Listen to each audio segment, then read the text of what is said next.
না, টিউশন পড়ে আর দিন চলবে না দেখছি।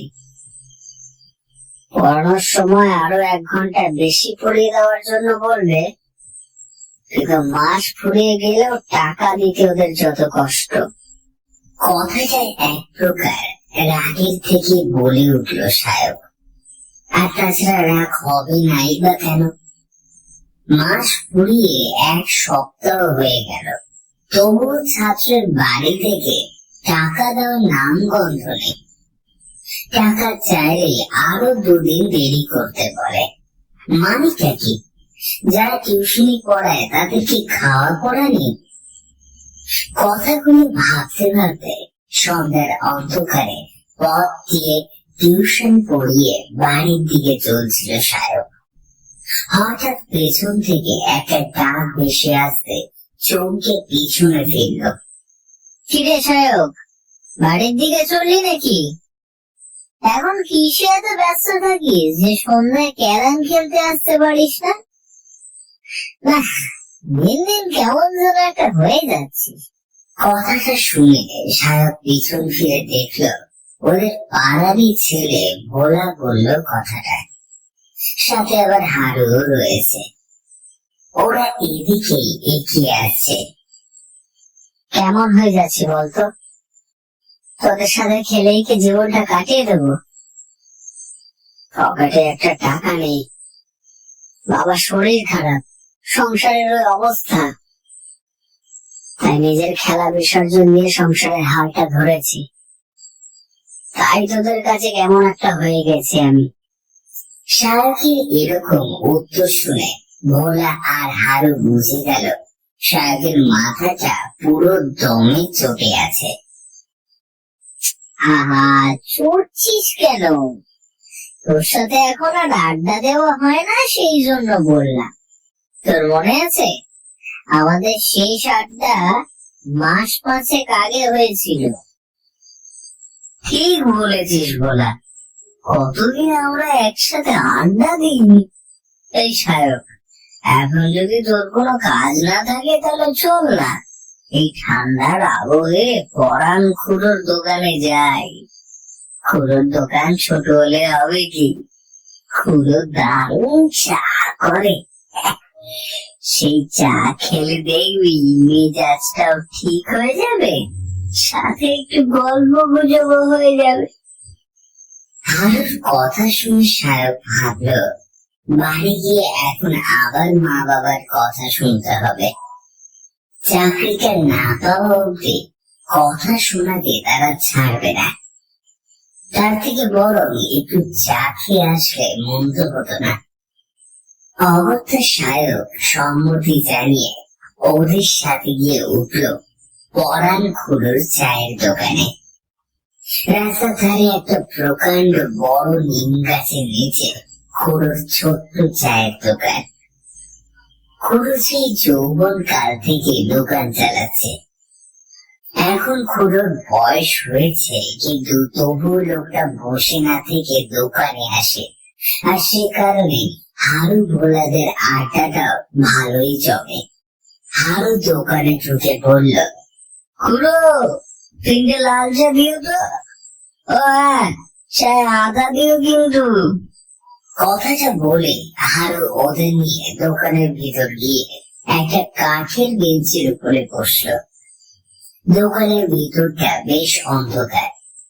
দোকানের সামনে ঝোলানো হ্যারিকেনের আলো এই অবধি আসছে না। ওরা কোনো মতে বসে চায়ের জন্য অপেক্ষা করছে। ঠিক এমন সময় একটা লোক এসে ওদের সামনের বেঞ্চিটাতে বসল। তারপর চা দেওয়ার কথা বলতে গিয়ে পকেটে হাত দিয়ে দেখলো টাকা নেই। বাবা চা, টাকাটা আনতেই ভুলে গেলাম। দূর, বয়স যত হচ্ছে ভুল ভ্রান্তি গুলো যেন বাড়ছে। খানিক্ষণ চুপ করে বসে থাকার পর লোকটা হারুর দিকে তাকিয়ে বলল, বলছি কিছু মনে করো না, তোমরা আমাকে একটা চা খাওয়াতে পারবে? হ্যাঁ, পারবো না কেন? খুড়ো, আরেকটা চা বেশি হলো তো। অনেক ধন্যবাদ। আসলে আজ টাকাটা আনতে আমি ভুলে গিয়েছি। এত দূরে এসে যদি চা না খেতে পারি তবে এই শীতের সন্ধ্যাটা প্রায় মাটি হয়ে যাবে, তাই আর কি। তবে হ্যাঁ, তোমরা যে চা খাওয়াচ্ছ তার পরিবর্তে আমি তোমাদেরকে একটা গল্প শোনাতে পারি। গল্প শুনলে হয়তো শীতের সন্ধ্যাটাও জমে যাবে তোমাদের, কি বলো হে? গল্প? বাহ, তাহলে তো ভালোই হয়। গল্পই যখন শোনাবেন তখন একটা ভূতের গল্প বলুন না, যেটা শুনে গায়ে কাঁটা দিয়ে উঠবে। ভূতের গল্প শুনবে? আচ্ছা বেশ, কিন্তু ভয় পাবে না তো? ভয়ের কথা শুনে ওরা তিনজনে একটু হেসে উঠল। আর ঠিক সেই সময় পরাণ খুড়ো এসে চা দিয়ে গেল। ওরা সবাই চায়ের কাপটা মুখে নিয়ে তাতে একবার করে চুমুক দিয়ে লোকটা বলতে শুরু করলো। হ্যালো এভরিওয়ান, আমি দীপেন্দ্র দাস রয়েছি আপনাদের সাথে বঙ্গকথা ইউটিউব চ্যানেলে। আপনাদের সবাইকে জানাই আবার স্বাগতম। আমাদের চ্যানেলের সকল গল্পগুলোকে শুনতে আজই সাবস্ক্রাইব করে দিন আমাদের ইউটিউব চ্যানেল এই বঙ্গকথাকে। এমনিতে এখন কিন্তু বাইরে বেশ শীত শীত পড়ে গেছে, শীতের জামা কাপড়ও বাইরে বেরিয়ে এসছে। এই সময় চায়ের দোকানে আড্ডা বেশ ভালোই জমে যায়। আর সেই আড্ডার বিষয়বস্তু যদি হয় একটা ভালো জম্পেশ ভূতের গল্প, তাহলে কেমন হয় বলুন তো? ঠিক সেরকমই আজকে আপনারা শুনবেন লেখক সৌমিন সিংহ রায়ের কলমে গ্রাম বাংলার একটি ভূতের গল্প, শীতের রাতে চায়ের দোকানে। গল্প পাঠ এবং গল্পের সূত্রধার রয়েছি আমি দীপেন্দ্র দাস।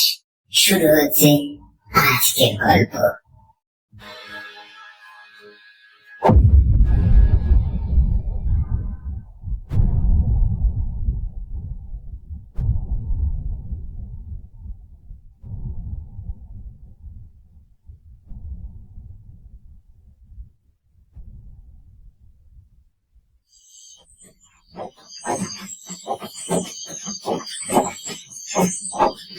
সবার শীতের রাতে পাশের গ্রাম থেকে নেমন্তন্ন খেয়ে গরুর গাড়িতে করে বাড়ি ফিরছিল রাজেশ ও তার স্ত্রী গীতা।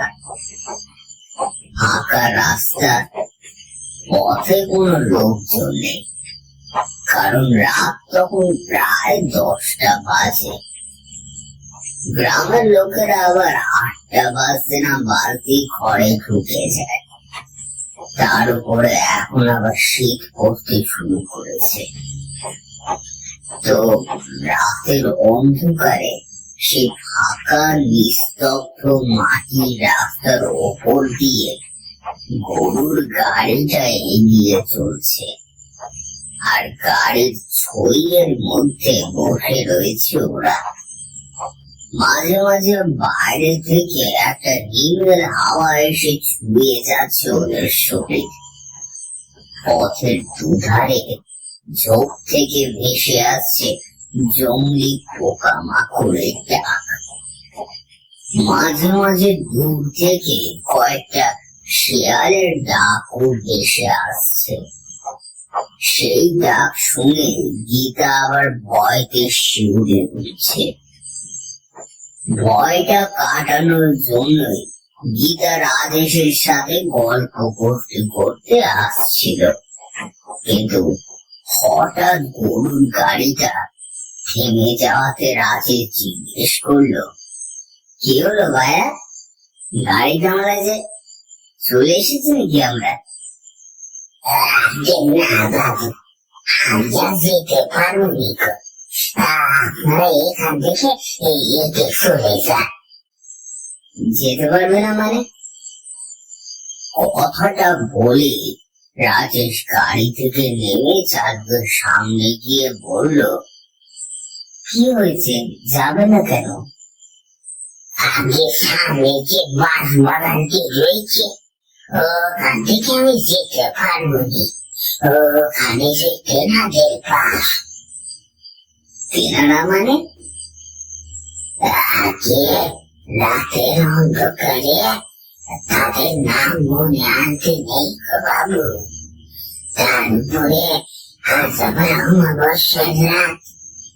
দেখছেন না চারপাশটা কেমন অন্ধকার হয়ে আছে, আকাশে চাঁদও নাই। আমি বাবু আর যেতে পারবো নি। আপনি আমার পয়সা মিটিয়ে ছেড়ে দেন তো। কি যা তা বলছো? আমরা কি এখন হেঁটে যাবো নাকি? চলো না, তোমাকে টাকাটা না হয় বেশি দিচ্ছি। বাগানটা পার করে একটু গেলেই আমাদের বাড়ি। না বাবু না, আমার বাড়িতে মৌবাচ্চা আছে। অমাবস্যার রাতে আমি কিছুতেই বাঁশ বাগান পার করে যেতে পারবো নি। আমাকে মাফ করবেন বাবু। এরপরে রাজেশ বারবার করে বলার পরেও গরুর গাড়ি চালু গেল না। অগত্যা রাজেশ গাড়ি ছেড়ে দিয়ে গীতাকে নিয়ে হেঁটে যেতে শুরু করলো বাড়ির দিকে। কি গো, কার কথা বলছিল ওই লোকটা? কি থাকে বাঁশবাগানে? কে জানে ওর কোন তেনারা থাকেন বাঁশবাগান। সব সব পাগলের দল। কিন্তু লোকটার মুখটা দেখেছিলে? ও কিন্তু সত্যি কেমন ভয় পাচ্ছিল। বাঁশতলা দিয়ে যাওয়ার জন্য ও কিন্তু খুব ভয় পাচ্ছিল। গীতার এই কথায় কোনো উত্তর দিল না রাজেশ। তাই গীতাও আর কথা বাড়ালো না। কিন্তু ওর মনটা কেমন যেন করতে লাগলো। এর আগে গীতা এত রাতে কখনো বাসতলা দিয়ে যায়নি। তারপরে আজ আবার অমাবস্যার রাত। কথাটা ভাবতে গীতার কেমন যেন গায়ে কাঁটা দিয়ে উঠল। এরপর বাসতলার কাছে এসে গীতা দেখলো বাঁশ গাছগুলো নিচে একদম ঘুটঘুটে কালো অন্ধকার বিরাজ করছে। মনে হচ্ছে যেন ও সেদিকে গেলেই অন্ধকার ওকে এক হাই ঘিরে খেয়ে নেবে। তারপর চারপাশটা কেমন যেন চুপ মেরে রয়েছে। একটা অদ্ভুত নীরবতা ঘিরে রয়েছে গোটা অন্ধকারের পরিবেশটাকে। জানান দিয়ে যাচ্ছে অদৃশ্য কারোর উপস্থিতি। মনে হচ্ছে কেউ যেন ওই বাঁশতলায়, কিন্তু কে রয়েছে? গীতার এইবার সত্যি কেমন যেন ভয় করতে লাগলো। বুকের ভিতরে জমাট বাঁধা ভয়টা এইবার ওর গলার কাছে চলে আসলো। আর সেই কারণেই গীতা রাজেশকে ডাকতে গিয়েও ডাকতে পারল না।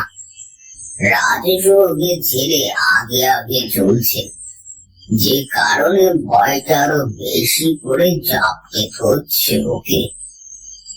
গীতা কোন রকমে পা টিপে টিপে এগিয়ে চলছিল, কিন্তু হঠাৎ ওর মনে হলো পিছন থেকে কেউ যেন ওর মাথার উপরে একবার আলতো করে হাত বুলিয়ে দিল। সেই হাতের শীতল স্পর্শে গীতার গাটা শিউরে উঠল। গীতা ভয়তে পিছন ফিরে তাকালো, কিন্তু কাউকে দেখতে পেল না। কেবল মনে হলো শীতল বাতাস এসে স্পর্শ করে গেল। গরুর গাড়ি চালকের উপর রাগের থেকে রাজেশের মাথায় রাগ চেপেছে। সে রাগের বসে সে হেঁটে যাচ্ছিল আগে। হঠাৎ সে বুঝলো পাশে গীতা নেই। বুঝলে গীতা, বাড়ি গিয়ে আজ জিনের বাক্স থেকে কম্বল দুটো বার করতে হবে। কেমন যেন শীত করছে। রাজেশের এই কথাতে গীতা কোনো উত্তর দিল না। কি হলো, কিছু বললে না যে? এবারেও কোনো উত্তর আসছে না দেখে রাজেশ পিছনে ফিরল। দেখলো গীতার পাশে নেই। গীতাকে পাশে না দেখতে পেয়ে রাজেশের এইবার পিছন ফিরে তাকালো, আর সাথে সাথে অবাক হয়ে গেল।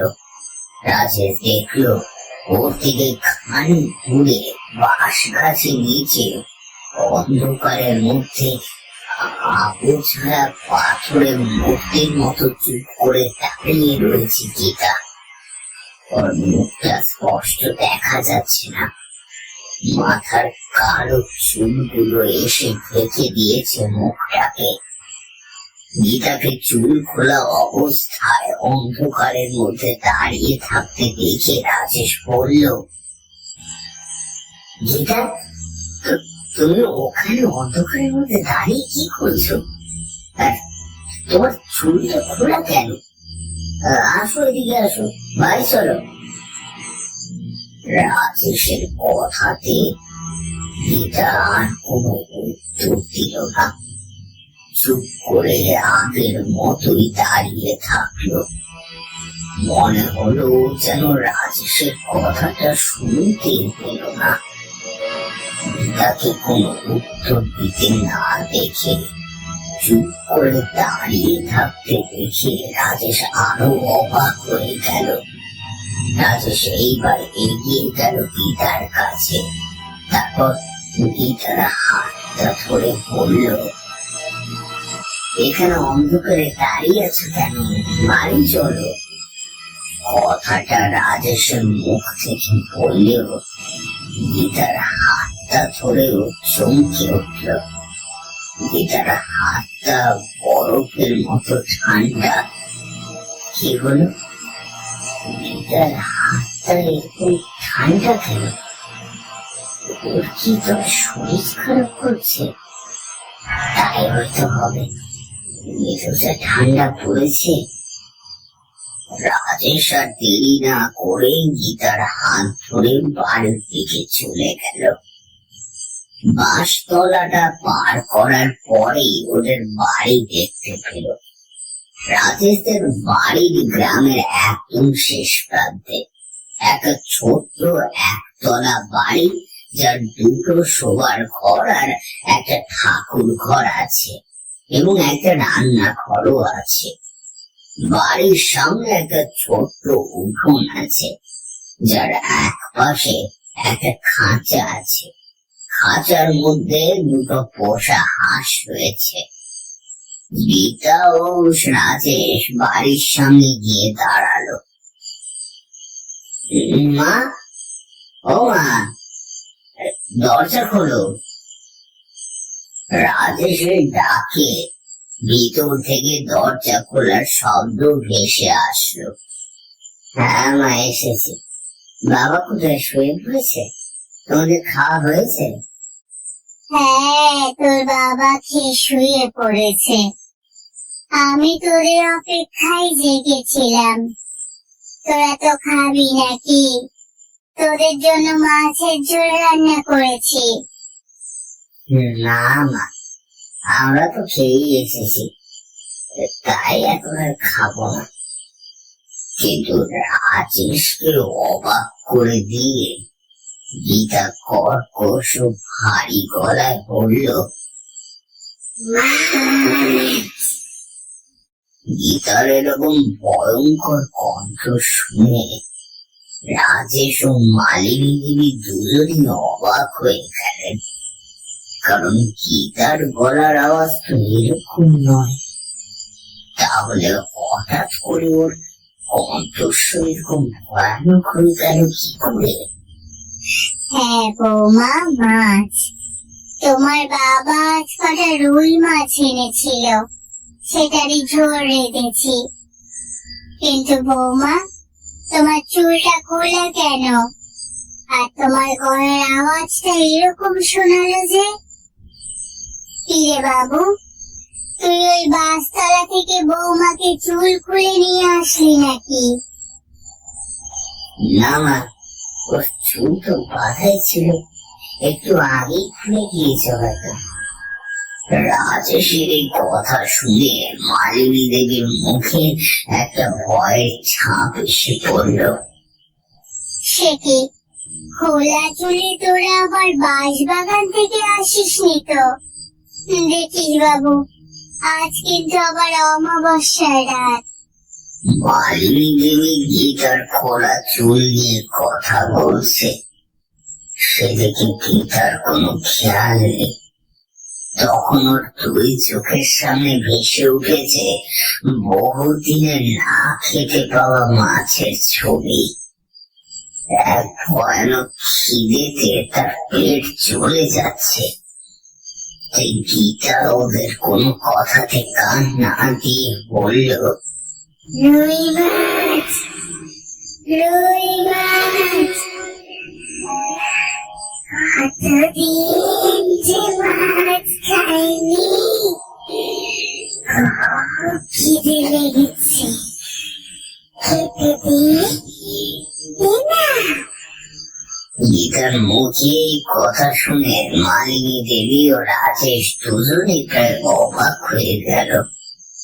মালিনী দেবী দেখলেন মাছের কথা শোনা মাত্রই অন্ধকারের মধ্যে দাঁড়িয়ে থাকা গীতার ঠোঁটের কষ বেয়ে লালা গড়িয়ে পড়ল মাটিতে।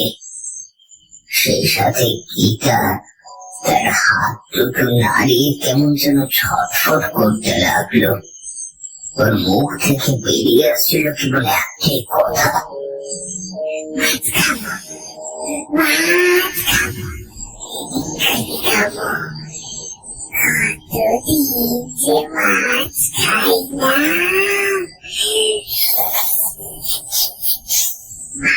মাছ খাবো, মাছ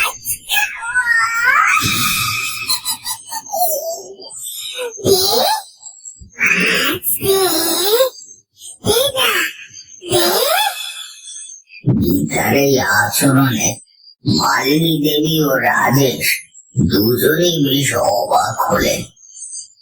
খিদে লেগেছে যখন যাও গিয়ে খেয়ে নাও। আমি ঘরে গিয়ে শুলাম। রাজেশ কথা বলতেই গীতা মালিনী দেবীর পাশ কাটিয়ে রান্নাঘরের দিকে চলে গেল। কিন্তু যাওয়ার সময় গীতা একটা হাত মালিনী দেবীর হাতে লাগলো, আর তখনই তিনি চমকে উঠলেন, কারণ গীতার হাতটা বরফের মতো ঠান্ডা। গীতা তো আমার সাথে মাছ দিয়ে ভাত খেয়ে ফিরল বাড়িতে, তাহলে বললো কেন খিদে পেয়েছে, আর অনেকদিন নাকি মাছ খাইনি। তবে কি মাছ খাওয়ার জন্য ওরকম বলল? এখন ঘুম পাচ্ছে, একটু ঘুমাতে হবে, আর পারছি না। মা, আমি ঘুমাতে গেলাম। হ্যাঁ যা, কিন্তু বৌমা তো খেতে গেল।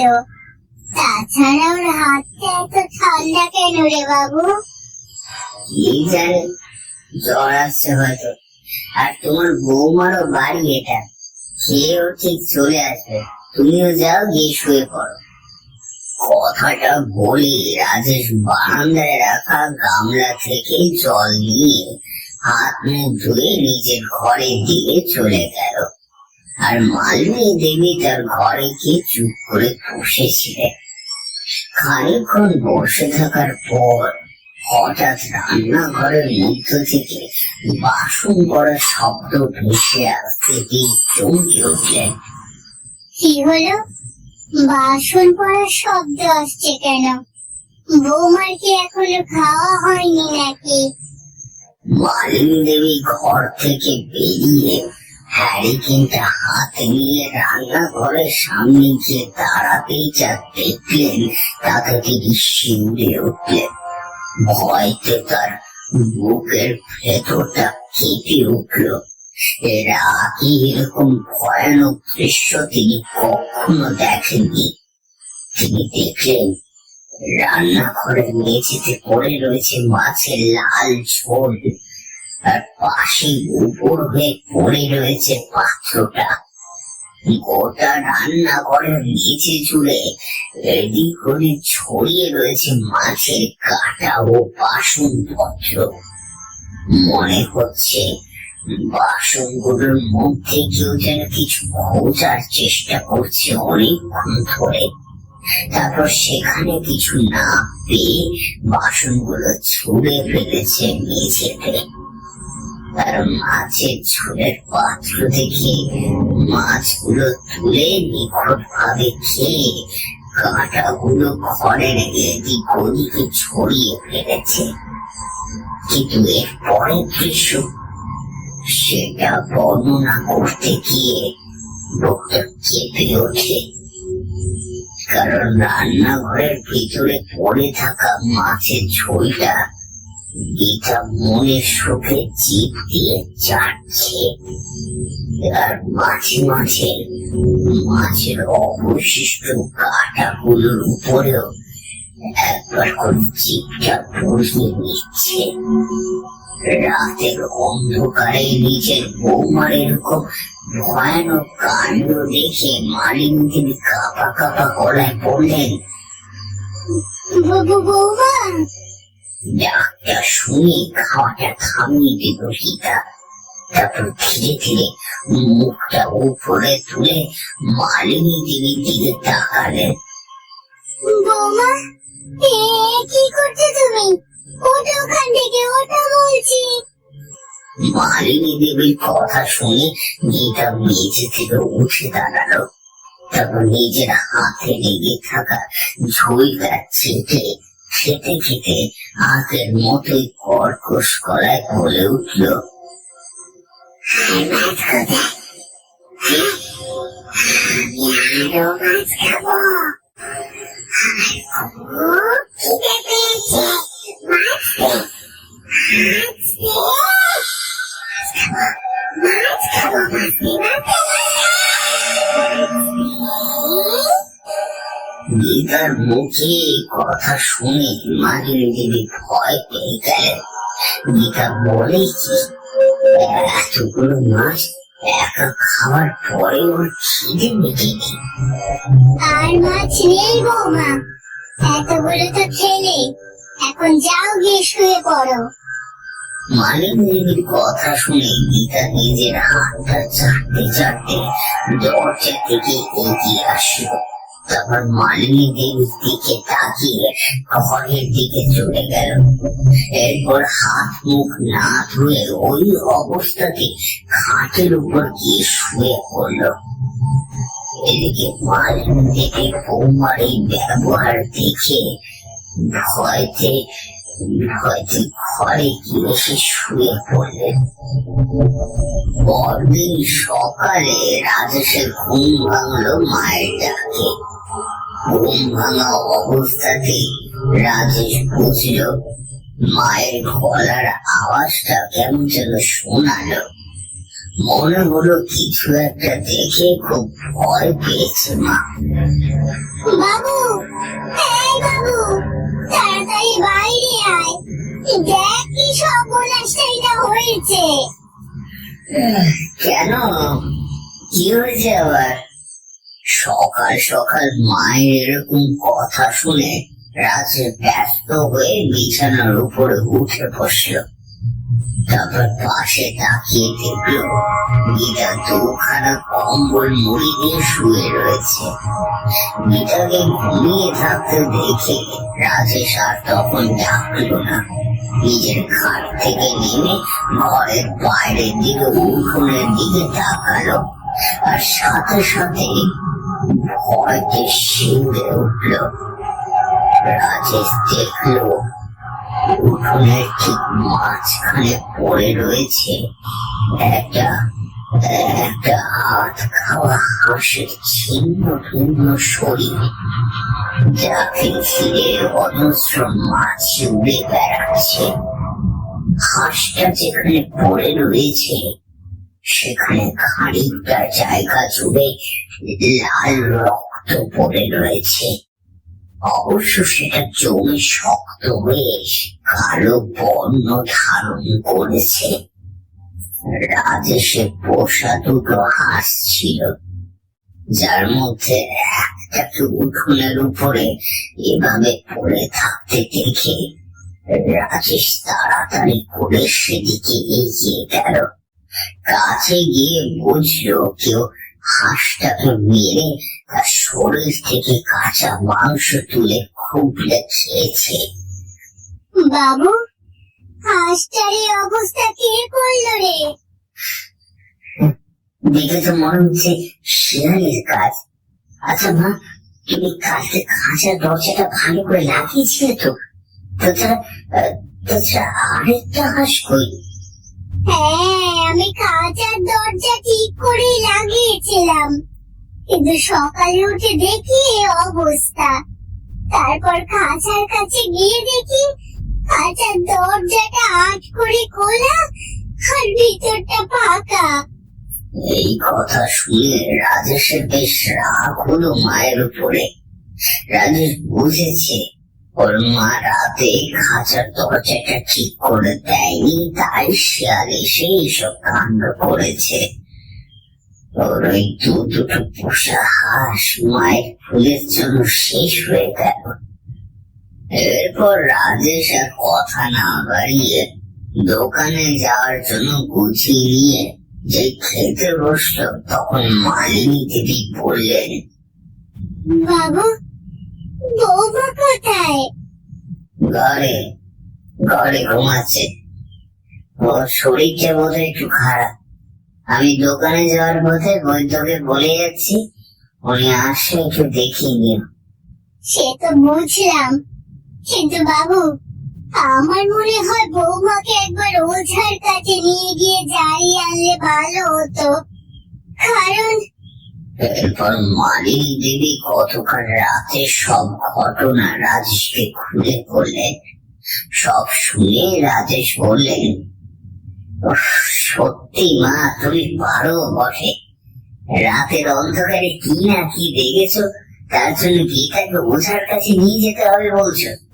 উফ, গীতার শরীরটা খারাপ, বৈদ্যকে দেখালেই ঠিক হয়ে যাবে।" কি জানি, কাল থেকে যা ঘটছে তাতে মনে হচ্ছে বাড়ির উপরে নতুন কোনো বিপদ মাথাচাড়া দিয়ে উঠেছে। ওহ ভগবান! আর কিছু বলতে যাচ্ছিলেন মালিনী দেবী, কিন্তু ততক্ষণে রাজেশের খাওয়া হয়ে গিয়েছে। রাজেশ উঠে তৈরি হয়ে দোকানের দিকে চলে গেলেন। এরপর মালিনী দেবী বাড়ির সব কাজ সেরে রান্না করে দুপুরে যখন খাওয়ার সময় হলো, তখন তিনি গীতার ঘরে গেলেন। আর যা দেখলেন তাতে তিনি অবাক হয়ে গেলেন।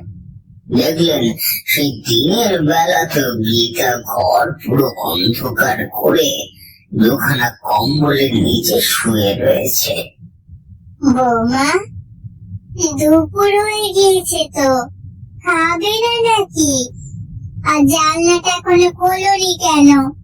তাহলে তো এত শীত লাগে না। এই কথা বলে মালিনী দেবী যেই না জানলাটা খুলতে গেলেন, তখন কম্বলের নিচ থেকে গীতার গলার কণ্ঠস্বর ভেসে আসলো।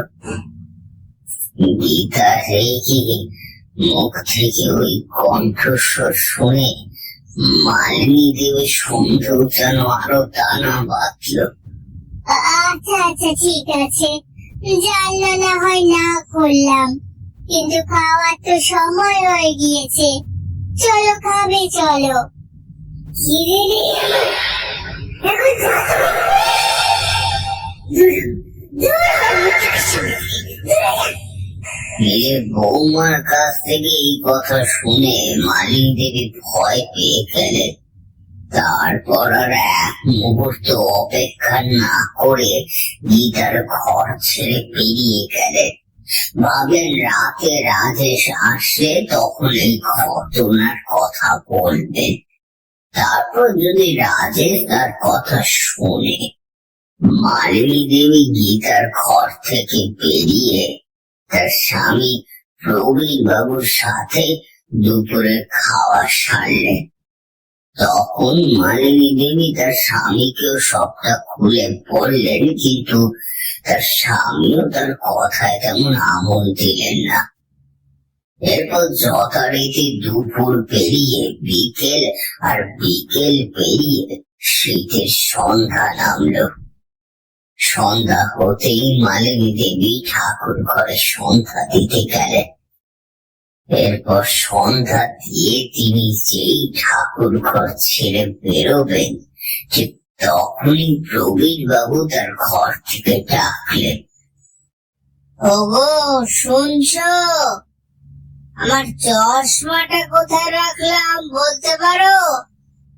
প্রবীর বাবুর ডাক শুনে মালিনী দেবী ঠাকুর ঘরে দরজা বন্ধ করে তাদের ঘরে ঢুকলেন। প্রবীর বাবু খাটের উপরে হাতড়ে নিজের চশমাটা খুঁজে চলেছেন, অথচ চশমাটা কিন্তু টেবিলের ওপরেই রাখা রয়েছে। চশমা কোথায় খুঁজছো? ওটা তো ওই টেবিলের ওপরেই রয়েছে। সে তো আমিও জানি, কিন্তু তুমি না পড়িয়ে দিলে কি আমার ভালো লাগে বলো? হ্যাঁ সেই তো, বয়স যত বাড়ছে ততই তোমার বিমরতি যেন বেড়ে চলেছে। রোজ রোজ নাকি ওনাকে চশমা পরিয়ে দিতে হবে।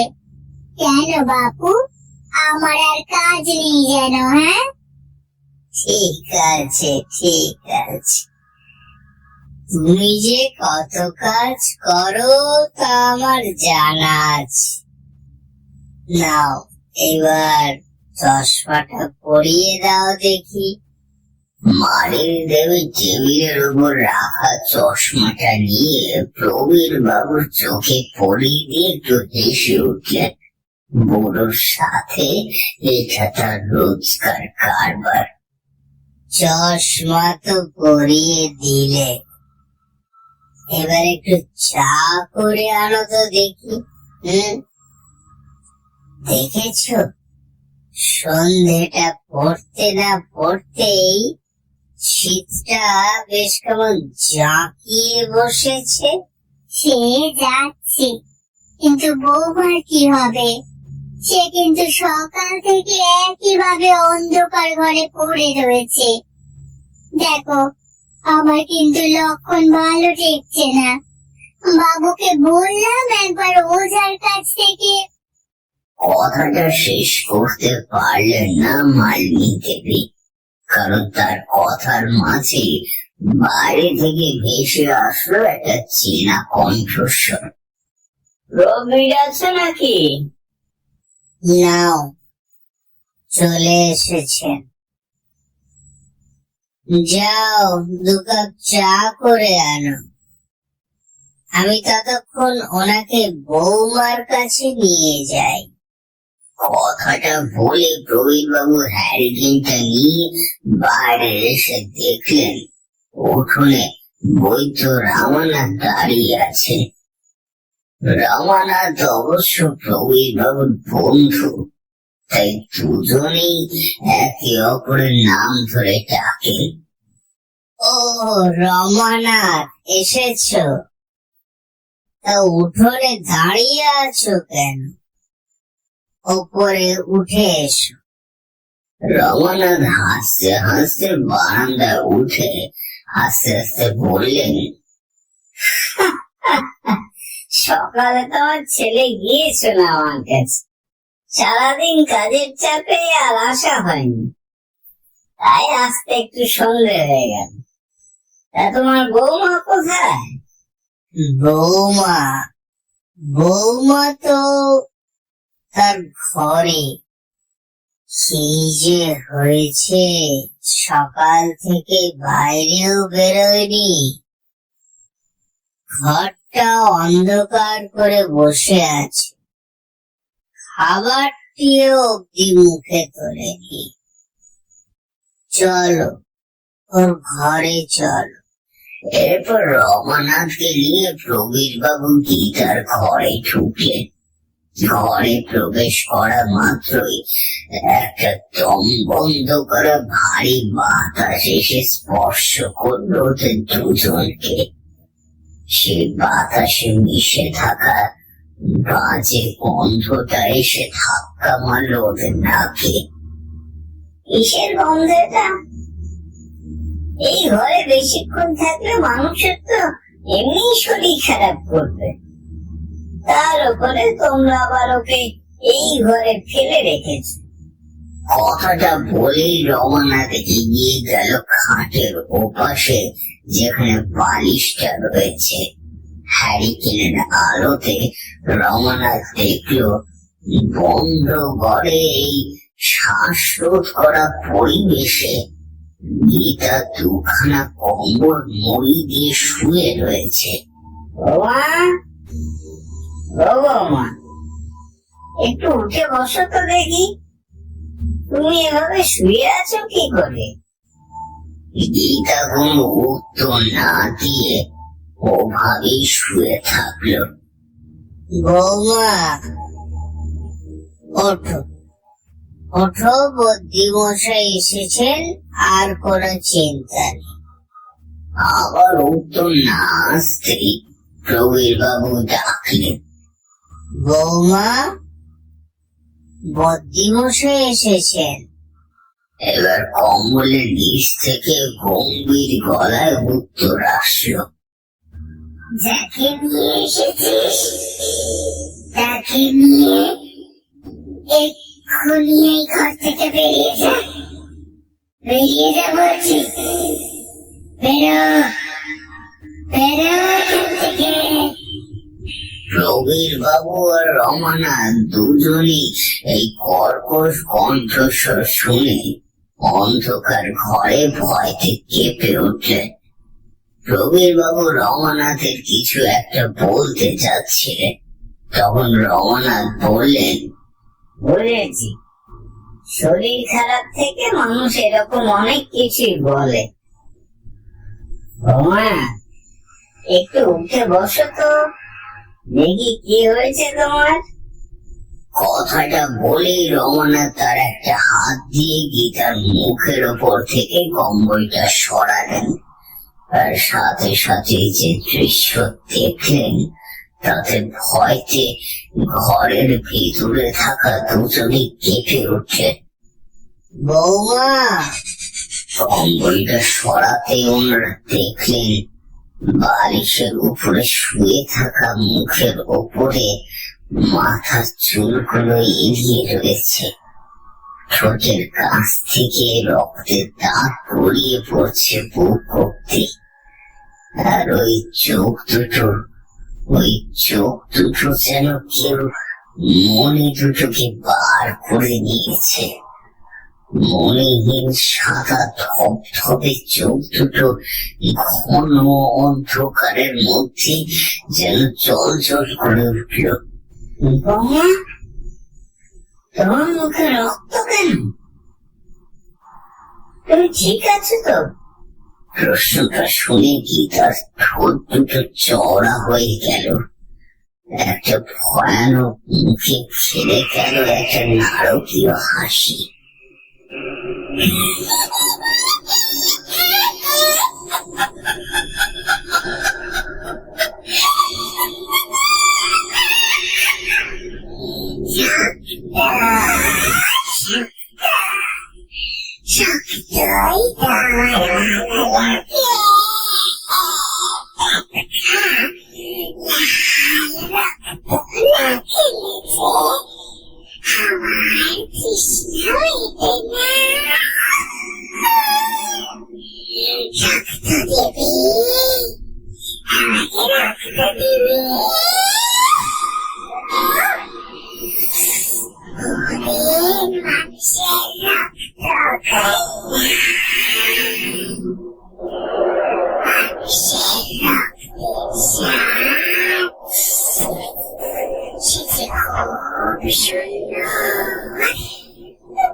গীতার মুখে এরকম কথা শুনে রমানা তো প্রবীর বাবু ভয়তে কাঁপতে লাগলো।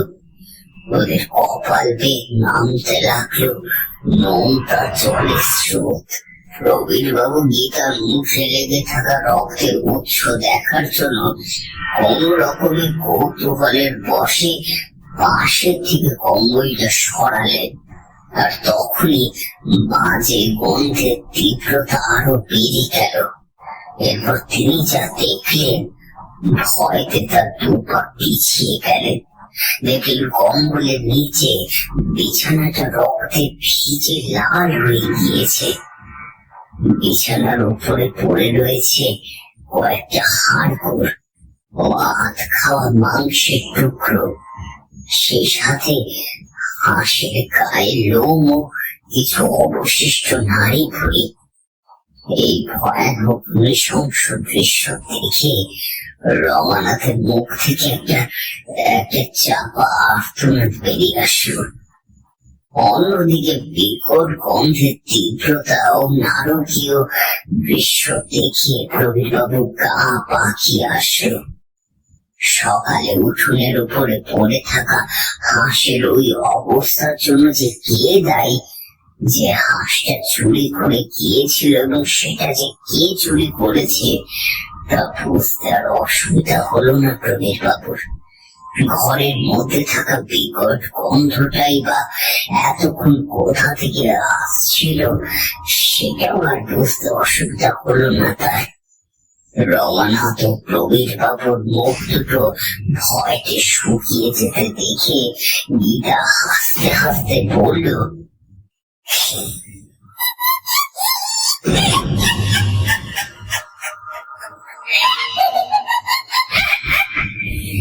কি হলো?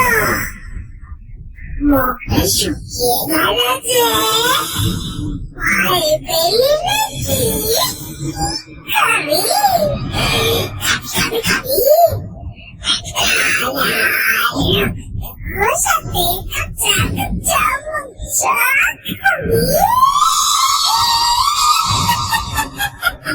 খাবি? খাবি কি? আবারও একটা সেই কর্কশ গলায় হেসে উঠল গীতা।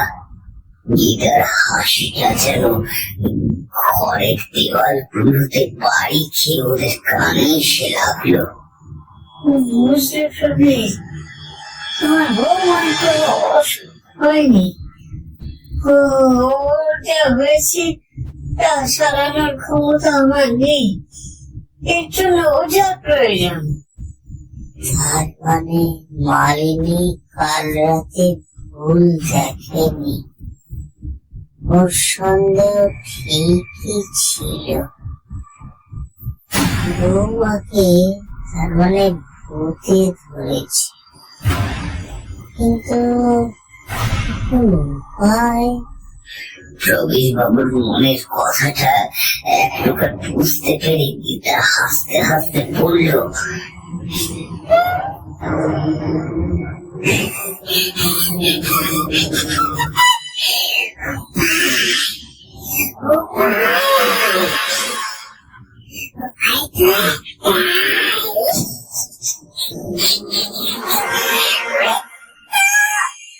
কথাটা বলে ওদেরকে ভাবার সময় অব্দি দিল না গীতা। আচমকা তার একটা হাত সোজা উপরে তুলে রমানাথের গলার মধ্যে চালান করে দিল। ঘটনাটা এতটা তাড়াতাড়ি ঘটল যে রমানাথ নিজকে বাঁচানোর চেষ্টা অব্দি করতে পারল না। গলা থেকে টুটিতে ছিঁড়ে নেওয়ার সময় একটা শব্দ মুখ থেকে বের হয়ে আসলো। গলাটা ধরেছিল রমানাথ ঠিকই, কিন্তু তাতে আর শেষ রক্ষা হলো না। কাতরাতে কাতরাতে গীতার শরীরের লুচিয়ে পড়ল বৈদ্য রমানাথ। এরপর গীতার মুখের উপরে পড়ে থাকা রক্তকে ক্ষুধার্ত পশুর মতো জিভ দিয়ে চেটে রমানাথের গলা থেকে রক্ত চুষে খেতে লাগলো। এই বীভৎস নারকীয় দৃশ্য দেখে প্রবীর বাবু কি করবেন কি বলবেন কিছু বুঝতে পারলেন না। তার শরীর যেন আর কাজ করলো না, চারপাশটা কেমন যেন আবছা হয়ে আসছে। কিছু একটা পড়ার শব্দে প্রবীর বাবু চমকে পিছনে ফিরে তাকালেন। দেখলেন দরজার চৌকাঠে বিস্মিত হয়ে দাঁড়িয়ে রয়েছে তার স্ত্রী মালিনী দেবী। ভয়তে তার মুখটা ফ্যাকাশে হয়ে গিয়েছে, কেউ যেন রক্ত শুষে নিয়েছে তার মুখ থেকে। এরপর নিচের দিকে তাকাতেই দেখলেন চারটে চায়ের কাপ সহ ট্রেটা মেঝেতে পড়ে রয়েছে। কাপগুলো ভেঙে চাটা গড়িয়ে পড়েছে মেঝেতে। মালিনী দেবী নিজের বৌমাকে বৈদ্য মশাই রক্ত খেতে দেখে এতটাই ভয় পেয়েছে যে হাত থেকে চায়ের কাপটা পড়ে গিয়েছে। কিন্তু মালিনীকে দেখা মাত্রই প্রবীর বাবুর ঘরটা একটু কেটেছে। প্রবীর বাবু কোন রকমে নিজেকে সামলে তাড়াতাড়ি ঘর থেকে বেরিয়ে গীতার ঘরে দরজাটা বন্ধ করে মালিনী দেবীকে অন্য ঘরে অর্থাৎ তাদের নিজের ঘরে নিয়ে এসে বললেন, মালিনী, দরজাটা বন্ধ করে দাও। দরজা বন্ধ করবো মানে? হ্যাঁ, দরজাটা বন্ধ করে দাও। যতক্ষণ না আমি আসছি ততক্ষণ দরজা খুলবে না, নিজেও বাইরে বেরোবে। কিন্তু তুমি কোথায় যাচ্ছ? ওঝাকে ডাক। ঠিক এমন সময় গীতারও ঘরের দরজাটা এক জোরে শব্দ করে কেঁপে উঠল। কি ভেবেছিস ওঝা তোদের বাঁচাতে পারবে? আমি তোদেরকে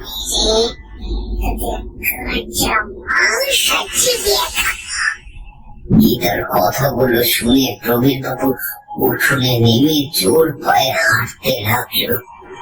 আর তখনই পিছন থেকে একটা প্রকাণ্ড শব্দ ভেসে আসলো। সে শব্দ শুনে পিছনে ফিরে তাকালেন এবং দেখলেন দরজার পাল্লা খুলে গিয়েছে, আর সেখান থেকে হাসতে হাসতে ঘরের বাইরে বেরিয়ে আসলো গীতা। গীতা এক প্রকার প্রচন্ড গর্জন করে বলল, কোথায় যাচ্ছিস? ওঝাকে দেখতে না? যা যা দেখি কেমন করে তুই যেতে পারিস। যা। গীতার এই ভয়ানক গলার স্বর ও বিভৎস রূপ দেখে প্রবীর বাবু বুঝে গেলেন তার মৃত্যু এইবার তার সামনে এসে দাঁড়িয়েছে। এখন পালাতে না পারলে তিনি বা তার স্ত্রী কেউই আর বাঁচবেন না। প্রবীর বাবু তার মনের সব জোর এক জায়গায় এনে তিনি জোরে হাঁটতে লাগলেন, কিন্তু একটু এগিয়ে কিসে যেন হোঁচট খেয়ে তিনি মাটিতে পড়ে গেলেন। আর তারপরে বুঝতে পারলেন একটা শীতল কোনো কিছু তার পায়ের উপর থেকে হাঁটুর দিকে ধীরে ধীরে এগিয়ে যেতে লাগলো। সেই শীতল স্পর্শে তার গায়ের লোমগুলো খাড়া হয়ে উঠল। তিনি ভয়তে পিছন ফিরে দেখলেন সেটা আর কিছুই নয়, গীতার একটা হাত। ঠিক এইভাবে গীতা আরো একটা হাত প্রবীর বাবুর অন্য পায়ের উপর দিয়ে হাঁটুর দিকে এগিয়ে গেলেন। কোথায় যাবি বলেছিলিস? যারকে চেনা পা দুটো যদি না থাকে তাহলে তুই যাবি কেমন করে?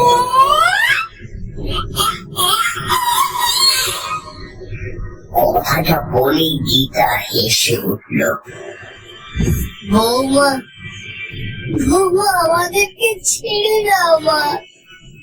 বৌমা দয়া করো মা, আমরা তোমার কি ক্ষতি করেছি? রবির বাবুর কথা গীতার কান অব্দি গেল না। তার আগেই গীতা ভয়ানক ভাবে হাসতে হাসতে তার দুই হাতে ধারালো নখগুলো বসিয়ে দিল প্রবীর বাবুর দুই হাঁটুর উপরে। ধারালো নখগুলো ধীরে ধীরে মাংস ছিঁড়ে ভেতরে ঢুকে গেল। প্রবল যন্ত্রণায় প্রবীর বাবু চিৎকার করে উঠলেন। এদিকে প্রবীর বাবু চিৎকার শুনে ঘরের বাইরে দরজা খুলে মালিনী দেবী বেরিয়ে এলো। যে স্বামীর এই অবস্থা দেখে তিনি ছুটে এসে পিছন দিক থেকে গীতার চুলের মুঠি ধরে উঠে বললেন, ছাড় ছাড় ছাড়, আমার স্বামীকে ছেড়ে দে বলছি। শয়তান কোথাকার, দূর হয়ে যা, দূর হয়ে যা আমার বাড়ি থেকে। যেখান থেকে এসেছিস সেখানে গিয়ে মর। মালিনী দেবীর আচমকা আক্রমণে গীতা প্রবীর বাবুকে ছেড়ে তার বদলে একটানে তার পা দুটো হাঁটুর কাছ থেকে ছিঁড়ে ফেলল। প্রবীর বাবু ভয়ানক যন্ত্রণায় আর্তনাদ করে উঠলেন। গীতা তার পা দুটোকে নাকের কাছে এনে গন্ধ শুকতে লাগলো টাটকা লাল রক্তে। ঠিক এমন সময় বাঁশ বাগানের মধ্যে কোথা থেকে শিয়ালের ডাক ভেসে এলো। সেখানে তাকাতে গীতা দেখলো দুটো শিয়াল ছুটে আসছে ওর কাছে। মাংস খাবি? মাংস খাবি তারা? কথাটা বলেই গীতা হাসতে হাসতে পা দুটো ছুঁড়ে মারল শিয়ালের সামনে। কাটা পা দুটো দেখে শিয়ালগুলো চোখ লালসার ছাপ খেলে গেল। এদিকে মালিনী দেবী গীতাকে ছেড়ে প্রবীর বাবুর দিকে ছুটে আসতে গেলেন। তখন প্রবীর বাবু যন্ত্রণায় কাতরাতে কাতরাতে বললেন, তুমি তুমি ঘরে যাও, ঘরে যাও, এক্ষুনি চলে যাও মালিনী, এক্ষুনি চলে যাও, না হলে এই শয়তান তোমাকেও মেরে ফেলবে।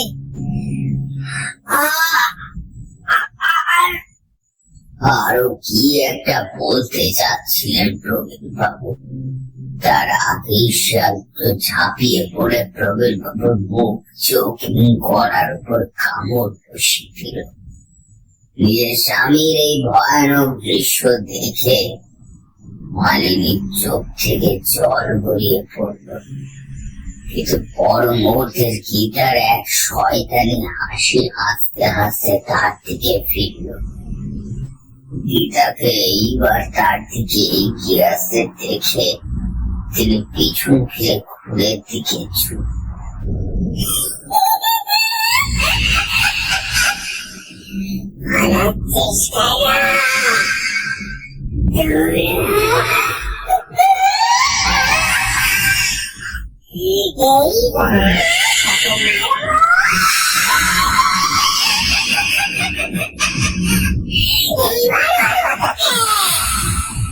গীতাকে এইবার তার থেকে এগিয়ে আসতে দেখে তিনি পিছন ফিরে ঘরের দিকে ছুটলেন।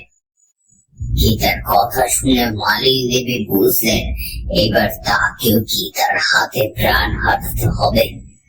কিন্তু মালিনী দেবী কোন রকমের নিজের ঘরে ঢুকলেন এবং দরজা বন্ধ করে দিলেন। মালিনী দেবী গায়ের সব জোর দিয়ে দরজাটা বন্ধ করে রাখতে চাইলেন, কিন্তু গীতার শক্তির কাছে পেরে উঠলেন না। গীতা তার হাতের এক ধাক্কায় মালিনী দেবীকে সরিয়ে দিল। মালিনী দেবী গিয়ে আয়নার কাছে বাড়ি খেয়ে নিচে পড়ে গেল। এই অবধি বলে একটু থামলেন লোকটি। তারপর বললেন, কি কেমন লাগলো গল্পটা? দারুণ লাগলো, কিন্তু এখানে কি গল্প শেষ নাকি? সেটাই তো, রাজেশের মার সাথে কি হলো? রাজেশেরই বা কি হলো? গীতার উপরে ভর করা শয়তানের শেষ পরিণতি কি হলো? আরে বলছি একটা বিড়ি খেলে কি তোমাদের কোনো সমস্যা হতে পারে? না, সমস্যা নেই, কিন্তু বিড়িটা ধরিয়ে তাড়াতাড়ি গল্পটা শুরু করুন। গল্পের শেষ মুহূর্তে এসে থেমে গেলে অপেক্ষা করতে আর কার ভালো লাগে বলুন তো? এরপর লোকটা একটা বিড়ি ধরিয়ে তাকে টান দিয়ে আবার বলতে শুরু করলো। রাতের বেলা নিজের দোকান বন্ধ করে হাতে একটা সবজির ব্যাগ নিয়ে রাজেশ যখন বাড়ির পথে পা বাড়ালো তখন প্রায় রাত 9টা বাজে। আহা, কোন গল্প বলছেন?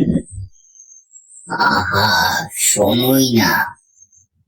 তো বাড়ি যেতে যেতে রাজেশ ভাবছিল গীতা এখন কেমন আছে, বৈদ্য মাসে কি কি ওষুধ দিয়েছেন তাকে, গীতা এখন সুস্থ তো? এইসব ভাবতে ভাবতে রাজেশ চলে আসলো বাসতলার কাছে। সেখানে এসে পড়ল, কি আছে এখানে? এই কয়েকটা বাঁশ গাছের জন্য কাল লোকটা আসতে চাইল না। আবার গীতাও খুব ভয় পাচ্ছিল, এমনকি মা নিজেও বেশ ভয় পায় এই বাসতলাকে। কিন্তু কেন? কি আছে এখানে? কিসের এত ভয় এদের? কথাগুলো বলে রাজেশ বাসতলার পাঠ করলো। ওই তো সামনে দেখা যাচ্ছে রাজেশের বাড়ি, কিন্তু উঠোনের উপরে ওটা কি পড়ে আছে? আর কুকুরের মতো দেখতে প্রাণীগুলো কি খাচ্ছে টেনে টেনে? বাড়ির সামনে এসে নিজের বাবার এই ভয়ানক অবস্থা দেখে সে মাথা কাজ করলো না। ও নিজেকে যেন পাগল পাগল লাগলো। ওর হাত থেকে সবজির ব্যাগটা পড়ে গেল। রাজেশ কাঁদতে কাঁদতে বাবা বলে ডেকে উঠে বাবার মৃত শরীরের দিকে ছুটে গেল। রাজেশের চোখ থেকে অঝরে জল পড়ল। রাজেশ ওখানে বসে পড়ল কিছুক্ষণ। হঠাৎ খোল কাটলো ঘরের ভিতর থেকে ভেসে আসা মায়ের আর্তনাদে। মা, মা! কথাটা বলেই রাজেশ ছুটে গেল বাড়ির ভেতরে। প্রথমে নিজেদের ঘরে উঠি দিতে যা দেখলো তাতেও শির দ্বারা বেশ শীতল স্রোত নেমে গেল।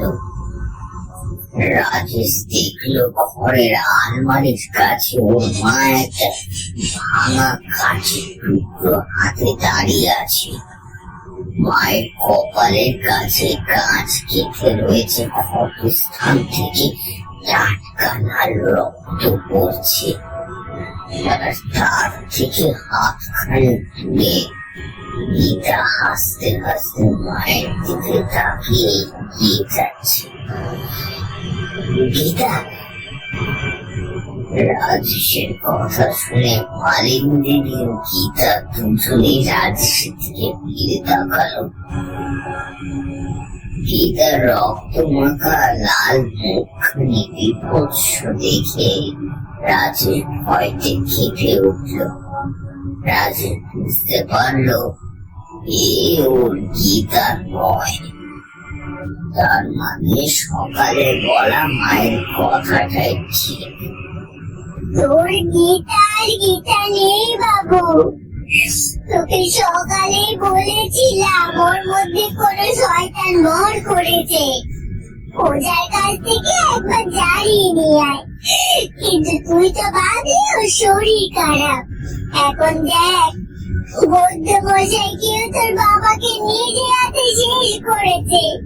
এবারে আমাকে মারতে চায়। বাবু, বাবু তুই পালা, এখান থেকে পালা, তুই পালিয়ে যা। পালাবে? কিন্তু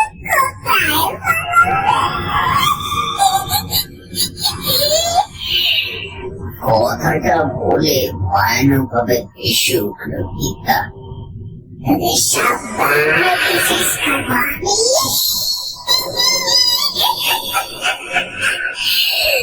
তোর মাকে মারি,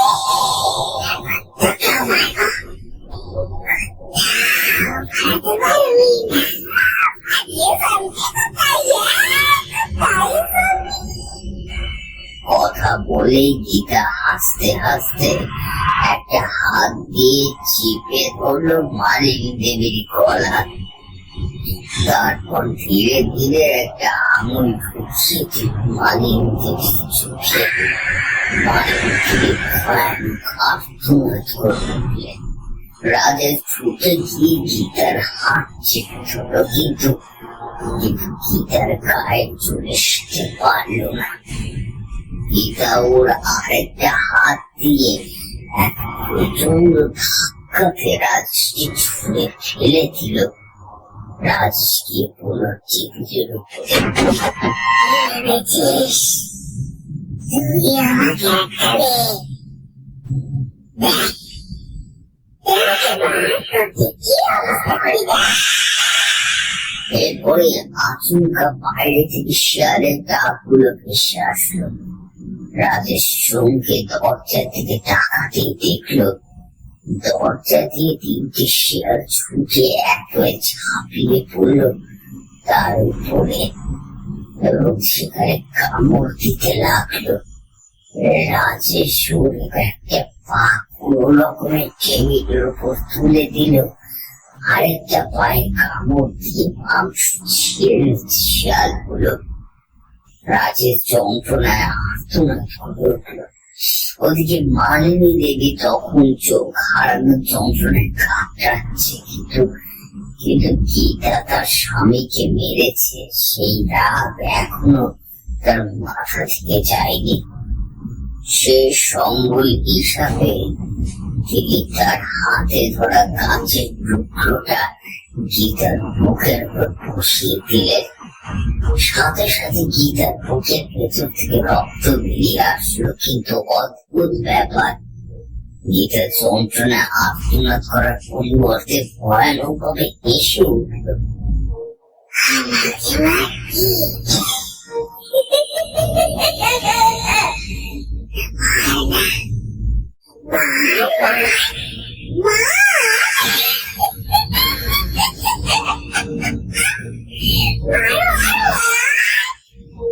কথাটা বলে গীতা ওর হাতটা মুখের ওপর থেকে ধীরে ধীরে মাথার কাছে নিয়ে গেল। তারপর বিকট গর্জন করে একটানে মালিনী দেবীর মাথাটা তার শরীর থেকে টেনে ছিঁড়ে ফেলল। সাথে সাথে রক্ত ছিটকে এসে লাগলো গীতা ও রাজেশের মুখে।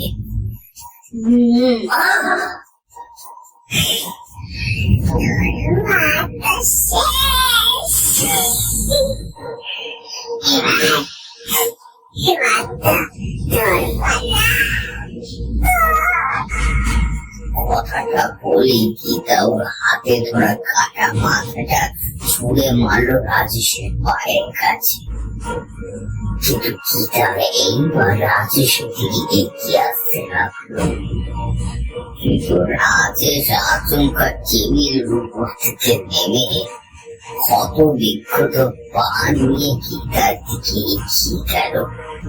রাজেশকে এগিয়ে আসতে দেখে গীতা বেশ অবাক হয়ে গেল, কিন্তু কিছু বুঝে ওঠার আগেই ও গীতাকে দেওয়ালের কাছে ঠেলে মেঝেতে পড়ে গেল। রাজেশের এই সামান্য ধাক্কাতে গীতা খানিকটা পিছিয়ে গেল, কিন্তু রাজেশের পড়ে যাওয়াতে ও হেসে উঠল। কিন্তু রাজেশ যে ইচ্ছে করে পড়ে গেল তা কিন্তু নয়। গীতা নিজেকে সামনে এগিয়ে এসে রাজেশের গলাটা চিপে ধরল তারপর ধীরে ধীরে রাজেশকে উঁচু করে শূন্যে তুলে ধরলো। তখনই গীতা দেখলো রাজেশের হাতে একটা ড্রাম রয়েছে। ড্রামের মধ্যে কি আছে তার ভুলে দিতে হয় না। গীতা তাড়াতাড়ি করে ড্রামটা কেড়ে নিতে যেতেই রাজেশ ড্রামটা উল্টো করে তার মধ্যে থাকা তরলটা গীতার মাথার উপর ছেড়ে দিল। বাকিটা ছুঁড়ে মারলো মেঝেতে। আসলে রাজেশ তখন পড়ে যাওয়ার বাহানাতে খাটের তলা থেকে কেরোসিনের ড্রামটা নিয়ে গিয়েছিল, আর সেই মুহূর্তে ও ঢাকনাটা খুলে ফেলেছিল। কি ভেবেছিস আগুন দিয়ে আমাকে মেরে ফেলবি? কিন্তু তার আগেই যে আমি তোকে শেষ করে দেব। গীতা এবার ওর হাতটাকে আরো শক্ত করে রাজেশের গলার টুটিটা চেপে ধরল। এদিকে রাজেশ কোন রকমের পকেট থেকে পিস্তলটা বার করতে গিয়ে দেখলো শুধু সিগারেটটা রয়েছে। পিস্তলটা নেই, সেটা মেঝেতে পড়ে রয়েছে। রাজেশ বুঝলো আর কোনো উপায় নেই, এবার ওকে মরতেই হবে। গীতার হাতের চাপে রাজেশের দম বন্ধ হয়ে আসলো। চারপাশটা খোলাতে দেখলো বুকের ভেতরে হৃৎপিণ্ড গতিবেগ বেড়ে গেল। কিন্তু একটা ব্যাপার মাথায় আসতে ও বুঝলো সবটা এখনো শেষ হয়নি। দেখলেনি তো কি হয়েছে, একটু দূরে হ্যারিকেনটা ঝুলানো আছে দেওয়ালে। তুই আমাকে মারবি?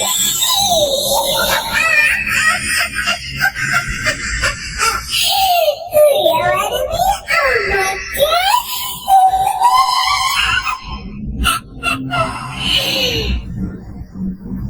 কথাটা বলে গীতা আবার হেসে উঠল। আর ঠিক সেই ফাঁকি রাজেশ নিজের শেষ চেষ্টা করে হাতটা বাঁ দিকে বাড়িয়ে পেরেকে ঝোলানো জ্বলন্ত হ্যারিকেনটা নিজের হাতে নিয়ে নিল। হ্যারিকেনটা গীতার গায়ে লেগে কাঠটা ভেঙে গেল, আর তার সাথে সাথে গীতার গোটা শরীরটা আগুন ধরে গেল। আচমকা এরকম আক্রমণের জন্য গীতা প্রস্তুত ছিল না। আগুন লাগার কারণে গীতার হাতটা আলাদা হয়ে গেল রাজেশের ঘর থেকে। অবশ্য আগুন লাগার সাথে সাথে শেয়ালগুলো বাইরে বেরিয়ে যেতে পারছিল না। এই অবধি বলে লোকটা থামল। গল্প যে শেষ তার বলে দিতে হয় না। সত্যি আজ একটা গল্পের মতো গল্প শুনলাম। ভোলা আর হারু একইভাবে শায়কের কথায় সায় দিল। এরপর ওরা চায়ের দাম মিটিয়ে পরানগুলোর দোকান থেকে বাড়ি চলে গেল। আর লোকটা গল্প শুনিয়ে বাড়ি গিয়ে টেবিলের সামনে গিয়ে এক গ্লাস জল খেতে খেতে একভাবে তাকিয়ে থাকলো টেবিলের উপরে রাখা তিনটে ছবির দিকে। ছবি দিচ্ছে আর কারণ নয়, আজ থেকে 10 বছর আগে আজকের দিনে চিরতরে হারিয়ে যাওয়া তার বাবা মা